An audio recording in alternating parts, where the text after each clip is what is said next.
and welcome to the program. This edition of Newsroom series covering Nigeria's Northwest. I am Bukola Koka, and we begin in Kano State, where the government has made a historic leap in Nigeria's 2025 Subnational Climate Governance Performance Ranking, jumping from 35th place last year to 4th position. This marks one of the most significant improvements ever recorded by any state in the history of the ranking. Our correspondent, Abubakar Salihu, reports.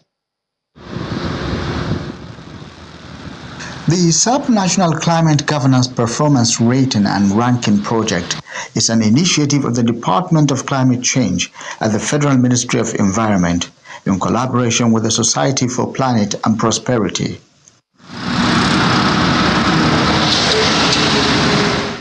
The ranking evaluates states' performance in areas like institutional arrangements, policy frameworks, budgetary allocation, implementation, and online visibility.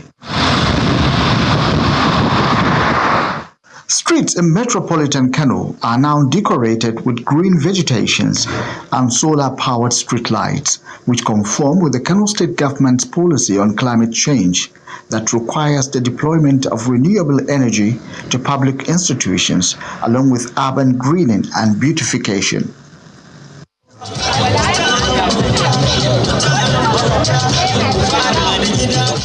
The administration of Governor Abba Yusuf in Kano State has delivered a comprehensive climate policy framework, guiding environmental governance and transitioning to a low-carbon economy. The state has also implemented several projects focused on environmental sustainability and resilience, contributing to its improved ranking. These projects include the solarization of streetlights and public buildings, reducing energy costs and improving public safety. Also, the state is aiming to plant 5 million trees across the state in 2025 to combat desertification, improve air quality, and protect biodiversity. Large-scale afforestation and erosion control measures have also been implemented across local communities. This administration have been very committed in seeing that we carried out all the necessary measures that are needed in ensuring that Kano have an enabling environment. And primarily what led to this is the giant strides that we have in terms of policy reforms.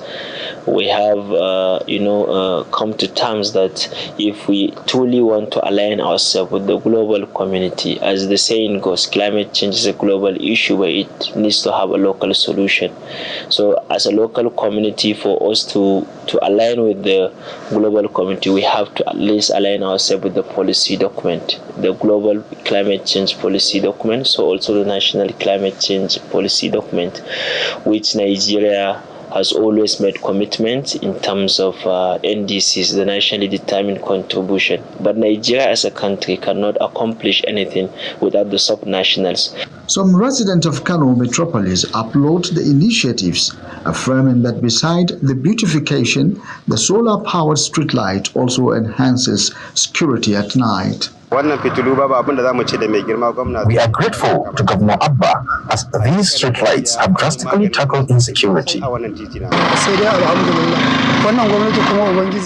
are grateful to this administration for coming up with these initiatives that beautify and rid our streetlights of miscreants. These initiatives are very laudable. Besides tackling phone snatching, they are also eco-friendly. Experts believe these initiatives will not only fight climate change and environmental challenges, but also improve the health, well-being, and productivity of urban dwellers. Abubakar Salihu, Channels Television News. The Kaduna state government has launched a new social intervention initiative known as the State Ultra-Poor Graduation Program, aimed at lifting 1 million vulnerable households out of extreme poverty and equipping them with sustainable livelihood skills through financial support, skills training, and mentorship. The initiative, flagged off by Governor Obasani, saw 2,400 indigent persons receive 300,000 naira to start livelihood ventures in the first phase. It's a new dawn for some of the poorest residents in Kaduna State. The ultra-poor graduation program, a transformative poverty reduction model, is targeting households earning less than $3 a day. Designed by the Kaduna State government, the initiative aims to lift families out of extreme poverty through capacity building, access to capital, and sustained mentoring. The Kaduna Ultra-Poor Graduation Program is the first ultra-poor graduation program of its kind in Nigeria and West Africa, fully led by a state government. It represents a bold step that shows what is possible when there is visionary leadership, evidence-based planning, and strong partnerships focused on one mission: to lift our most vulnerable citizens out of extreme poverty with dignity and lasting impact. Implemented through the Kaduna State Social Investment Program Agency, KATSIPA, the initiative builds on a social register that now includes more than 1 million poor and vulnerable households. This program is to sustain livelihoods out of extreme poverty through livelihood support, mentoring and coaching, as well as access to finance, helping families build viable micro-enterprises and stable income through market linkages. Each selected beneficiary will receive up to 300,000 naira to start small livelihood ventures, all part of efforts to promote equity and self-sufficiency. Our program targets individuals and households living on less than $3 per day, identified through our comprehensive state social register. It places a deliberate focus on women, youth, and persons with disabilities, ensuring equity in both design and impact. With the official launch of the Kaduna State Ultra-Poor Graduation Program, beneficiaries will gain more than financial support. They will receive entrepreneurship training, vocational skills, and financial literacy education to build lasting businesses. The Katsina State government is seeking the support and partnership of the Federal Ministry of Livestock Development as it seeks to tap into the over $16 billion Middle East halal meat market.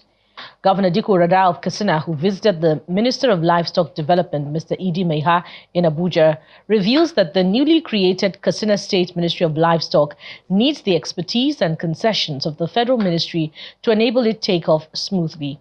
And for his part, the minister pledged the ministry's support for the state government.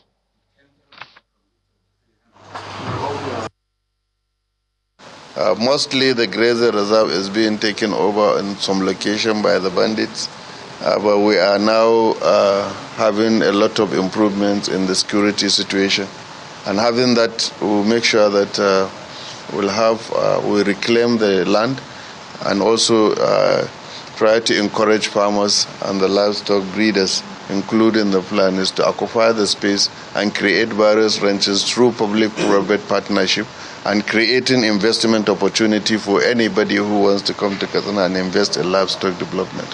His eyes today are on red meat industry, and that is wow. What is the governor talking about? He's not talking about just organizing goats. He's talking about assessing the Gulf states' red market, and that runs into trillions of dollars.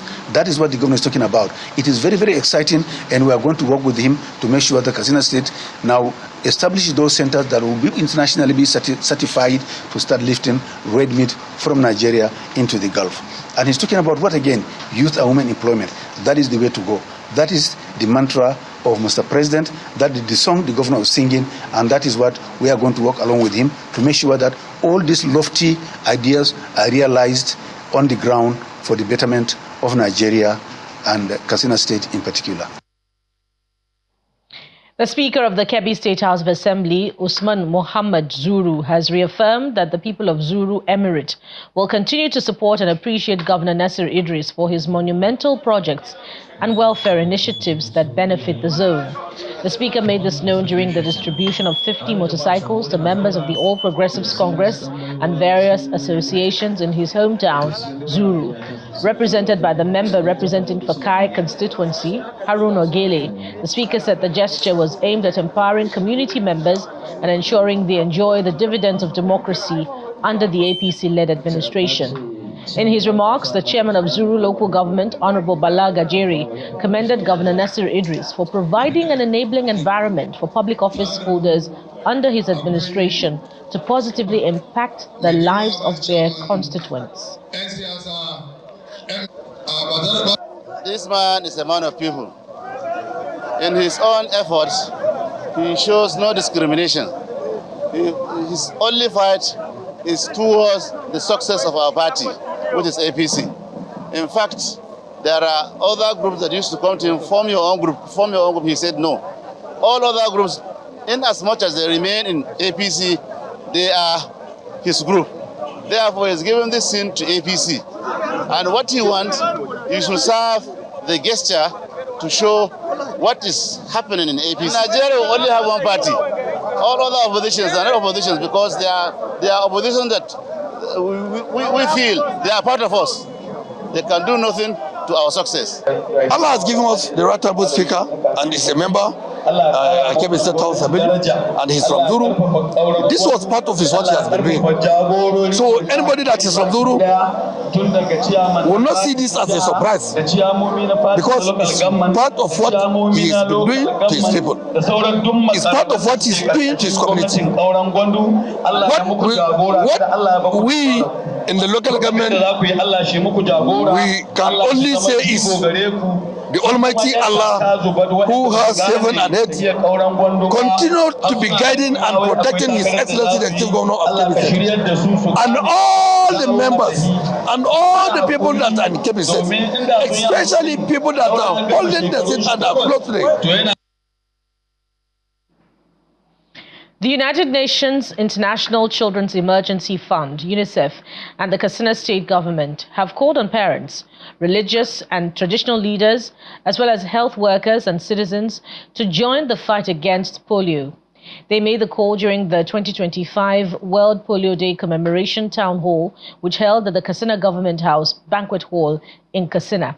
They urged citizens to as well work together in order to check the spread of the virus, emphasizing the need for safety and efficacy of polio vaccines. It's the 2025 World Polio Day Commemoration Town Hall, taking place inside the banquet hall of the Katsina State Government House.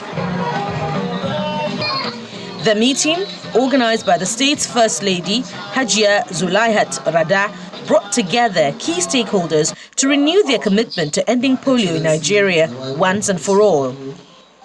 Katsina State has made remarkable progress, with polio cases dropping from 17 in 2024 to just 2 in 2025. But experts warn that the circulating variant polio virus type 2 remains a challenge, with the World Health Organization reporting 134 new cases across 7 African countries, over 70 of them being in Nigeria. The heartbreaking reality is that many of these cases could have been avoided.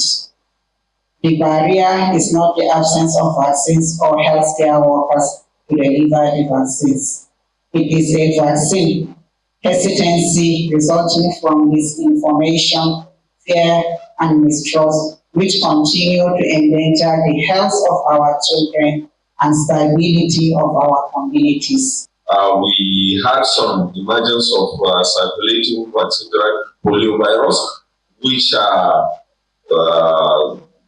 had some negative consequences, but with the constant effort of everybody, we've been able to nip it in the bud. There are other health challenges that the Katsina State government is trying to tackle, one of them being care for the eye. The government, in partnership with a charity organization, has launched a blindness prevention campaign, providing free qualitative eye care services to at least 1,000 residents. I am delighted that through this collaboration, the people of Kaduna State will have access to quality eye care services that will undoubtedly transform lives and strengthen our collective well-being. According to a 2020 survey, there are over 2,500 blind people in Kaduna State, many of them being cases that could have been prevented with timely medical intervention. Officials believe this initiative marks a significant step towards closing that gap and ensuring access to quality eye care for all. In commemoration of the 2025 World Breast Cancer Month, the wife of the Jigawa State Governor, Hajiya Amina Umar Namadi, has announced that the state government will soon open breast cancer screening centers across the state. Our correspondent, Sadiq Ilyasu, brings details in this next report.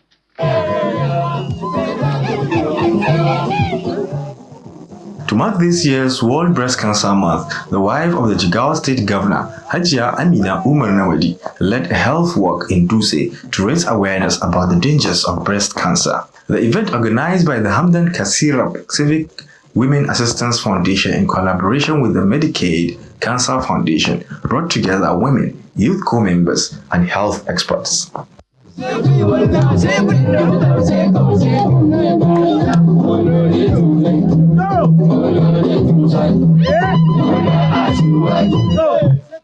Hajiya Amina Umar Namadi urged women to undertake regular medical screenings and seek immediate help when they notice any signs of breast cancer.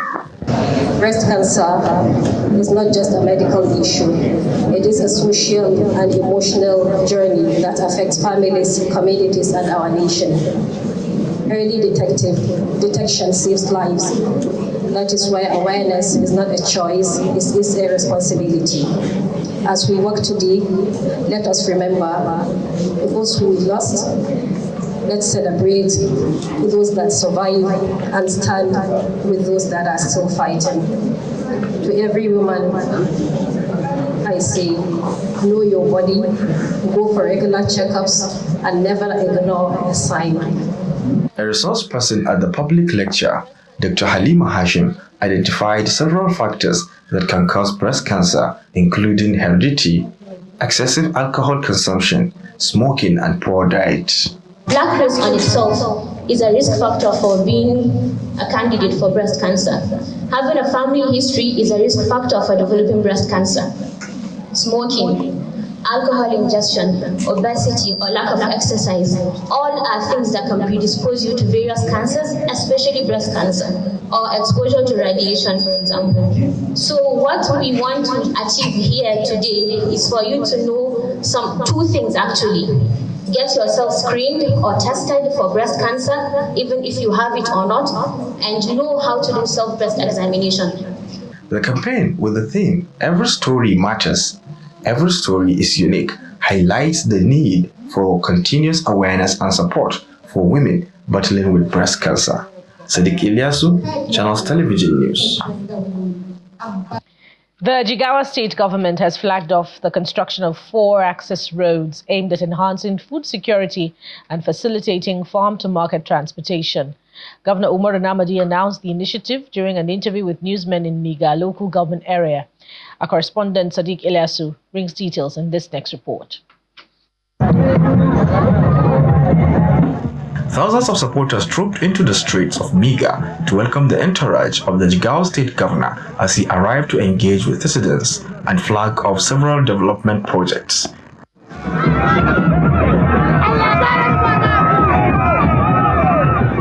The construction of access roads linking farms to major markets was officially flagged off, a move expected to ease the movement of farm produce and promote economic growth in rural communities. Today we are also flagging off the construction of Zakuawa, Koya, Captain House Bida Road with a distance of 30 kilometers at the cost of 7 billion naira. It is a well-known fact that Miga is a local government where agricultural activities are taking place, and is one of the most agricultural activities local government in the entire Jigawa state. And therefore, it is important to construct roads in Miga local governments so as to allow easy movement of agricultural products. At the venue of the citizens' engagement, the governor joined the crowd in celebration, expressing solidarity with the administration of President Bola Tinubu.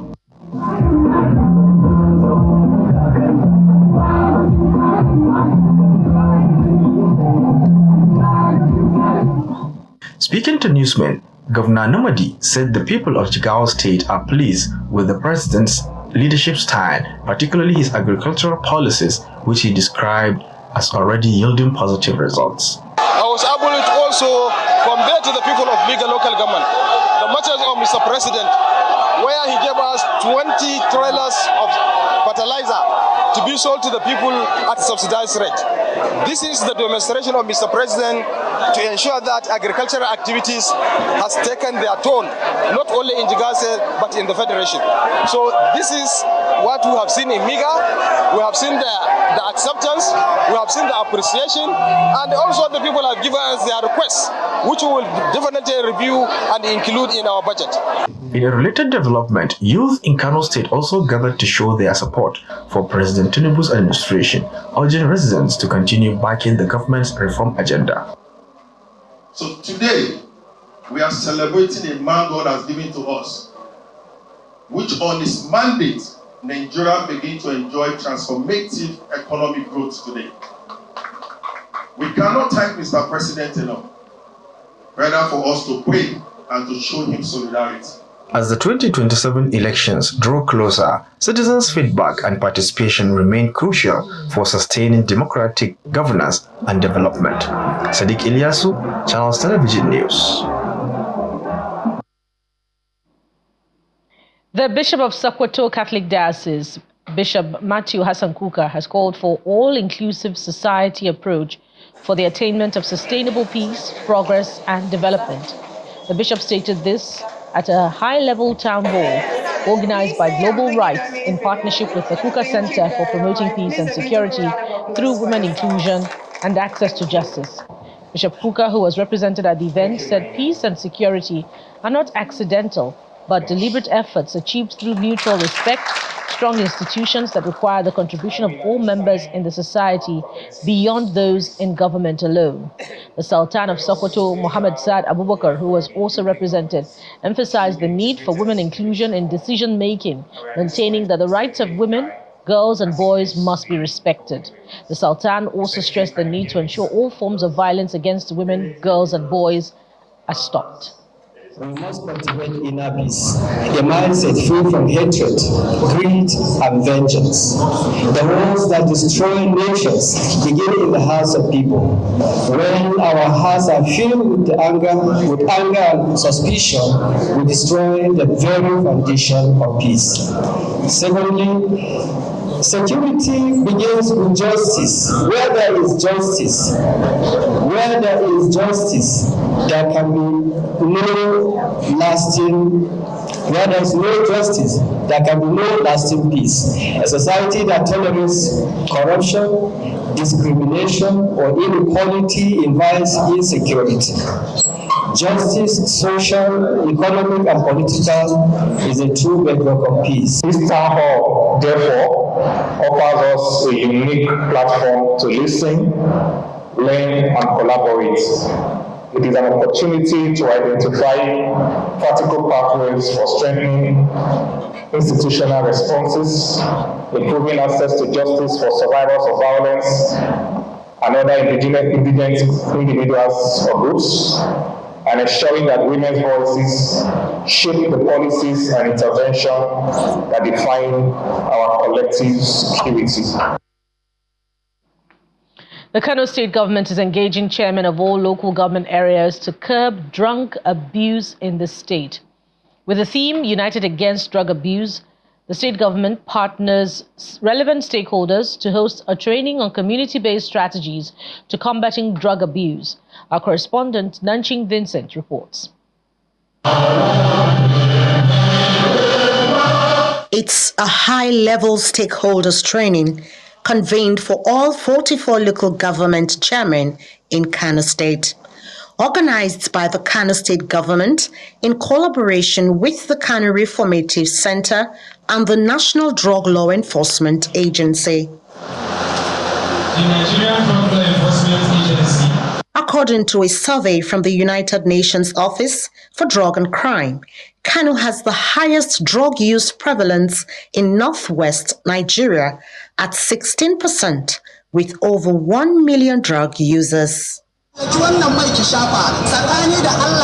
This is a concern for the state government, who is hoping to reduce the menace to a barest minimum in the state.